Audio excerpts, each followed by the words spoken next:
Hello, and welcome to this episode of the Angel Rated Show. I'm Angela Bryant, and with me today I have Brieanna Lightfoot Smith. After battling against suicidal thoughts as a teenager, Brieanna emerged as a 20-something with a story to tell. She has since dedicated her life to educating women on the benefits of intentional living. She is the author of The Black Girl's Guide to Living on Purpose and founder of the Black Girls with Purpose movement. So Brieanna, can you start by telling us more about yourself and your online business? Yes. So I started Black Girls with Purpose in 2016. And initially, when we got started, we were primarily working with teenagers because of what you just read. My history with dealing with suicidal thoughts as a teen really gave me a heart and a passion to work with teens. And so we were working with teenagers. I just had released my book just months before and really wanted to connect with the girls who are reading it. And I tell people, I said, honestly, I can't even say, oh, it was just from this noble place. Like, I was like, no, I want to meet these people who are reading my book. And so I picked 4 chapters out of the book and basically created a workshop for each one of those chapters. And then I invited these young ladies, posted the event on Eventbrite and social media and said, hey, I'm going to be hosting these workshops every week for the next 4 weeks. Have your teenagers come out, whatever the case may be. And so, ironically enough, the women who came most often were actually 3 college women, and they were coming from 3 hours away. And I said, okay, if y'all are driving 3 hours to get to this little content that I feel like is not, I don't know if I would be driving 3 hours for an hour and a half workshop, then it really showed me that this was something that was needed. And it really just set us on a trajectory to connect with young women. And we started the online portion, honestly, like within this past year, and on the timing was perfect with everything that's happened with COVID, because I had so much after years of teaching young ladies and pulling stuff from the book and doing workshops and doing monthly events. I had so much material, and so we launched our Activate community, which really gave me a centralized place to share all the information that I'd been accumulating over the years, especially with having the podcast and having women come on there and talk about their various businesses. I'm like, okay, I know a lot and I want to share what it is that I've learned. And so what's a concise way we can do it? And that's when we launched our online community, which is called Activate. Fantastic. So what do people get from that community? Accountability and support are the biggest things. It is definitely an education platform, because every month we have workshops on things like how to build a story brand, how to line up email marketing for your business, how to position yourself in front of the right clients, how to decide what to charge for your services, which is something a lot of the women in our community struggle with. And it's just been so cool. One of my favorite workshops we've done so far is actually called Job Hunting with Joy, and it's taught by a woman named Azani Fitton, and she has a business out here called Career Uncaged. But she was just talking about how a lot of times we as women don't negotiate for the salaries that we should be getting, or we kind of play down our talents and our skill sets. And so I have found a lot of women really loved that, and a lot of women, especially again in light of COVID, are looking for positions while they're still working on growing their business. And so knowing that we're giving them the tools that they need to show up with confidence in those interviews is really exciting. Mm.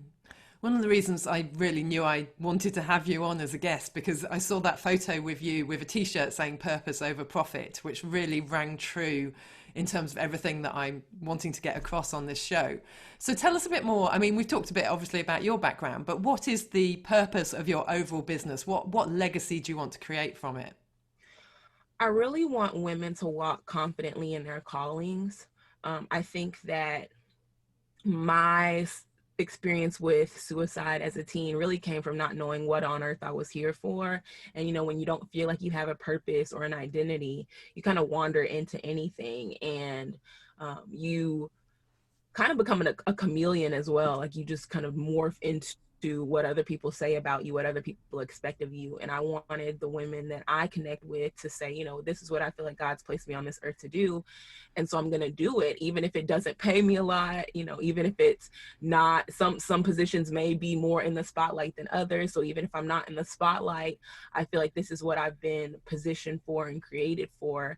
And I just found like when you live your life that way, you have so much fulfillment and you have so much joy and you have so much peace. And so I really want that for everyone who's in our community, because I know what the opposite of that looks like, where you're anxious all the time and you're worried and you're asking yourself, is this where I'm supposed to be? What if I'm missing it? Like, what if I, you know, show up to heaven one day and I'm like, hey, I did it last, you know, I really, you know, nailed everything. And God's like, that wasn't even the direction I was having you to go in. You know, I really want women to show up fully in every space that they're called to. And I always emphasize calling, because sometimes we position ourselves in places we're not even supposed to be in, and we may be killing it, but if that's not our role, if that's not what we've been placed on this earth to do, then it's pointless. Definitely. And so what would you like to be known for from your endeavors, from your lifetime? I want to be known as somebody who created connections. Like I have my tagline on my Instagram is that I connect women to Christ, calling, and community.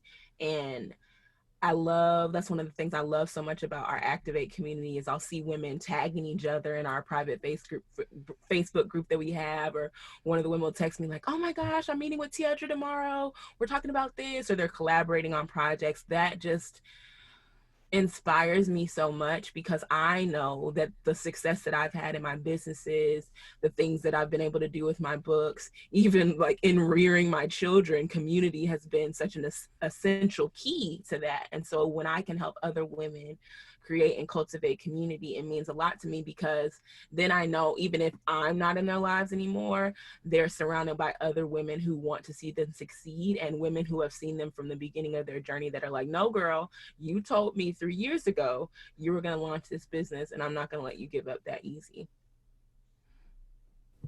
So there's obviously been an increase over recent weeks and months in terms of the awareness and discussions around Black Lives Matter. So what impact has that had on your business? Has it changed the size of your mission in any way? There's definitely a part that makes it a bigger mission. And I know for me, I think it's given me more confidence in my name, because back when we first started, even with the title of the book, you know, I prayed on what I felt like the title should be. And I felt like that's what God gave me. And I said, oh, I don't know, because I'm not trying to have people be like, well, why is it the Black Girl's Guide? Everybody should be living on purpose. And I share in the first few pages of my book that I was really wrestling with that. And then the video went viral of that young Black student. I don't know if you ever saw it, but it was a young Black lady who was dragged across the room by a security guard because she wouldn't give him her cell phone. And I really felt like God was saying, you know, Brie, I know you don't want to offend anybody, but I need my girls, my Black girls, to know that I see them. And, you know, a lot of people say, oh, God doesn't see color. And I'm like, if he didn't see color, then why didn't he just make everybody purple? You know, that just doesn't, like, if that was really the case, I think it's more powerful when people who don't look alike are seen together, because that really does embody unity. I know my mom was just talking about all the rallies that she's seen on the news, and she's like, Brie, it seems like there are just as much of every race as there are of us. And I think that's what's been different this time around, because this is not a new conversation. Advocating for our lives is not a new conversation. Even the Black Lives Matter movement started after Trayvon Martin was killed. And so it's like, this is not a new conversation, but it seems like other people are finally joining in, and that they're actually listening and saying, you know what, that is wrong. Like, how can that happen? Or how can no one else stand up? Or does no one else see this? And I felt like even with COVID happening this year, people were uniquely positioned to sit down and pay attention, where before, you know, it might have just been something they looked at and they're like, oh my gosh, that's horrible. And then they went back to their regular lives. So many more people are at home. So many more people are on social media. So many more people are watching the news. And so, yeah, it has given me this grounding and confidence in saying, okay, you knew all these years ago that this was going to happen, and that people would be actually looking for organizations that are serving people of color. And so, yeah, it's definitely been a confidence boost and definitely been a, I guess, push that we're moving in the right direction. Completely. Yeah, and yeah, agree with everything you say about people finally listening, opening their eyes. I'm definitely one of those people that is finally hearing it all for the first time, even though I've heard it many times. Finally engaging and listening, and trying to make amends. Absolutely. So tell us a bit about how if there are any ways that you give back in your business. Do you support charities? Do you have scholarships? Is there anything that you do to help those less fortunate? The biggest thing that we do is supporting other women-owned businesses. And I know as a business owner and even a business owner of color, like women, it's interesting because Black women are the highest growing business owners. Like they're starting businesses at a higher rate than any other race. And even gender profile, but only 20% of Black women-owned businesses make it above the poverty line.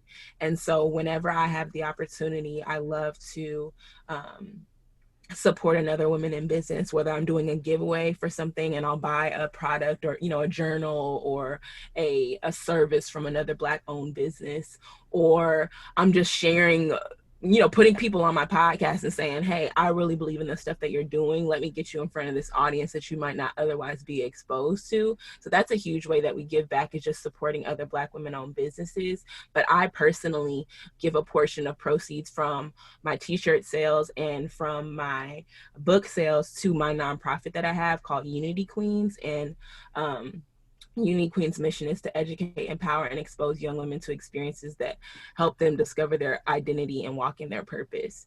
And so, it's really a full circle thing. And me and my co-founder were saying, my goal is to groom the Unity Queens to one day become Black girls with purpose, whether or not they're actually Black women. Like the Black girls with purpose, our demographic is a lot more confident. They know what it is that they've been called to do. But the women in our Unity Queens community are kind of like, hey, I think I might know, I'm not sure.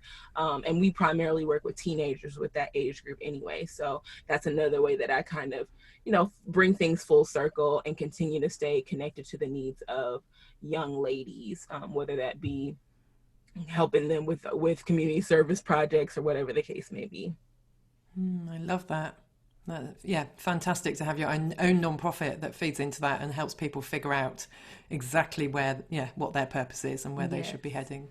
So you've obviously talked a little bit previously about your faith. Tell us a bit more about your own sort of principles and beliefs and how you live your life.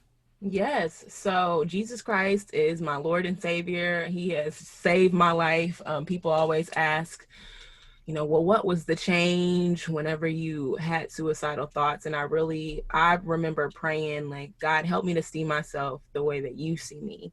And what's different with my story, and a lot of people will say this too, but I just know for me, like, I grew up in the church. My parents met at a radio station, went to this church that my dad found when he was in college. Like, that was the church they got married in. So I was literally born into that church environment. But it's different being in a church versus having a relationship with Jesus, and like really having a relationship with God and saying, okay, what is it that you've placed me on this earth to do? And for me, I don't feel like I really started living for God until college, because it was like, okay, God's this guy who like takes care of me. If I need something, he's got me. But I wasn't really trying to have a relationship with him. And hey, what do you feel like I've been created to do? And in my book, actually, I just talk about how, whenever you're trying to figure out how something works, if you're trying to figure out how your MacBook works or your iPhone or your Samsung phone, like the best way to do that is to look in the instruction manual. And the Bible, the Word of God, is my instruction manual. It's what tells me, okay, here's what you should do if you want to have success. Here's what you shouldn't do if you want to have success. Here are the ways that you're going to find meaning in life. Here are the ways that you're not. And so when I found myself really studying God's Word and saying, okay, like, what do you want me to do? What have you created me for? What is the right path? And then just kind of open myself up to what that looks like. There's a song by Jonathan McReynolds called Inviting You, or no, it's called Situation. That's what it's called. And he says that he's like, in the song, he says, I'm not asking you to do it or asking that you don't. He said, I'm just inviting you into my situation. And I feel like that's what prayer has become for me. It's like, God, I don't even really know what to pray for. So you just tell me what is right or wrong. And I'm just going to trust that as I move, it'll either be very well and things will go well, or it won't be. And it's funny even seeing the way that's played out in my business, because even Activate, I was going to launch it, and I was choosing between launching that and working on an event for my business. And so I said, okay, I'm going to go with the event, just focus on one thing, be really strategic, focus on one thing. And then once the event is on and a success, then I'll work on the Activate community. And then COVID happened. I was like, okay, I'm going to work on the Activate community and the event can wait, So I think even finding that piece of, if you take a step and it's not the right direction, God loves you so much that he'll redirect you back on the right path. So yeah, just very much inviting God every day, spending time in my word. That's why I get up at 5 a.m. so I can read in peace and quiet before my boys get up, and really say, okay, God, like, how does this apply to my current situation? But that's been a huge blessing in my life, and it has given me a lot of peace. And even in the midst of, times like these, I'm like, Lord, I know what you said. I know the promises that you have for me and for my business, and you already knew what was going to happen. Like, I was just reading Psalm 91 this morning, and it just talks about how when you find when you find shelter in the shadow of God's wings, like, no plague will come near you. And it talks about how a 1,000 may fall at your right hand and 10,000 at your side, but the pestilence will not reach you. And I've just seen that, like, it can be a season where other people might be suffering and God is still sustaining me because I'm finding shelter in the shadow of his wings. So it definitely is a comfort and a peace it's given me so much comfort and peace, especially when things happen that I'm not expecting. And I don't think any of us could have been expecting some of the things that have been happening this year, clearly. Even if we did, we would not have predicted the time frame that we're operating under right now. No, definitely not. So are there any other sort of causes that you feel strongly about, or things that make you angry in the world that you want to fix? Young women taking their lives. I mean, young people in general taking their lives. That's obviously a huge passion of mine. And even if I've never met a person, if I read an article about someone taking their life, or even, read about a celebrity that's taken their life. Because I was watching the news yesterday, and I can't remember I think his mom is like a celebrity, but her son committed suicide, I believe, over the weekend. And I resonate with that so deeply, because I've been in that place where you feel like you weighed out all your options and this is the best thing. Like, I can't keep going. I can't go on. Things will never get better. And something that I read a long time ago that's helped me is that it was a quote that said that suicide is a permanent solution to a temporary problem. And that it really is. Like, even though it's so encompassing, and in the moment you feel like, no, there's no way things can get better. I remember my mom would tell me that when I was younger, and I never told her I was having suicidal thoughts because I knew that would terrify her, but she could just tell that I was sad, that I wasn't my normal self. And so she would always just come in my room and say, Brie, God has a big plan for you. She said, I wish I could lay it out and say, this is what you're going to do, and then you're going to go here and you're going to do this, and she said, but I just know he has a big plan for you. And there was always a part in my head that said, well, maybe she's right. What if life does get better than this? And I remember just my freshman year of college, I was like, she was right, and that was a small glimpse of the impact of things on my life and my ability to impact others. So yeah, seeing people who suffer with suicidal thoughts or any kind of like mental illness is definitely a deep passion that I have. And I'm always looking I think that's why I'm so intentional about building relationships with the people that I'm in community with, because I want people to know, hey, you may not feel like you have someone you could share that with, and I often open with that, because I'm like, at that point, it definitely is an icebreaker. People are like, okay, yes, you are going to just share that big, deep secret with me. And I try to tell people, like, it's not a secret. It's not something that I'm ashamed of, because I came out on the other side of it. So if I can remove that shame for them. And I've seen that happen. There was a young lady I spoke at a school in New Orleans a few years ago, and she came up to me and she just said, I know how you feel. And she raised her shirt and she had cut marks on her arm. And they were pretty much healed, so it had been a while.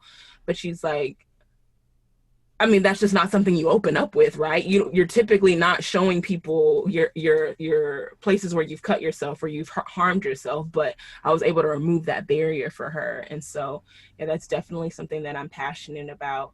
And then as a mom of 2 Black boys, I'm very passionate about young Black men, like being able to live the fullness of their life, not having their life cut short by anything, whether it be a run-in with the police or violence amongst each other or poor eating. It really doesn't matter. Just like life in general is really dear and precious. And so I'm glad that God gave me sons, because with all the focus on Black girls, it's like, well, what about the guys? And so that definitely keeps me tapped into their causes as well. Oh, wow. That's fantastic. So before we start wrapping up, I'd love to find out a little bit more about you, just, your hobbies, your interests, how you celebrate accomplishing things in your business. Tell us a bit more about you, your personal. So I love reading. And I've been really grateful because this month I scheduled my social media posts, I scheduled my podcast, I scheduled my emails, because I really wanted to take a break, just a moment. I know you understand as a fellow business owner. So it's like your wheels are always turning, your thoughts are always going, you're always making sure the processes and the emails and whatever is good. And sometimes it can lead to burnout. And I started feeling myself reaching that place. And I said, I know that this is work that I'm passionate about. So let me take a step back. And so since I've been on break, been able to read a lot more. I love cooking, which is crazy, because 2 years ago, if you had told me I would enjoy cooking, I'd have been like, where, how? No. I don't. My husband jokes that before I started cooking, he joked that I didn't cook, that I just warmed up. And I took that as a huge offense.